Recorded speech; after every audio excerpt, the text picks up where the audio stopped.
સીતાજીને ઉપદેશ આપતા માતા અનસુયાજી કહે છે કે કોઈ પણ સ્ત્રીએ જીવનમાં એક જ પુરુષની સંગતિ કરવી જોઈએ. એક વાર વિવાહ થઈ ગયા તો થઈ ગયા, અને માની લ્યો એને હવે આપણો સમાજ પાછો ઓર સુધારામાં આવ્યો. જેના પતિનું મૃત્યુ થઈ જાય એના આપણે બીજી વાર વિવાહ નહોતા કરતા. આપણે કીધું નહીં, આપણે સમાજ સુધારવો છે.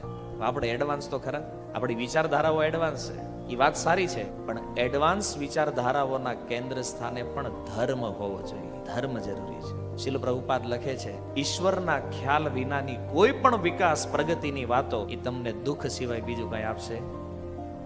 જે વિચારમાં ઈશ્વર ધર્મ કેન્દ્ર સ્થાને નથી, એ કહેવામાં સાંભળવામાં ગમે એટલું સારું હોય, પણ અંતે સમાજને દુખી કરશે. અનસુયાજી કહે છે કે પતિનું મૃત્યુ થયું ને એ જો બીજા વિવાહ કરે, પરપુરુષ સાથે સંગતિ કરે, 7 કલ્પ સુધી રૌરવ નરકની અંદર રહેવાનું થાય છે. જેણે પરપુરુષનો સંગ કર્યો છે જીવનમાં.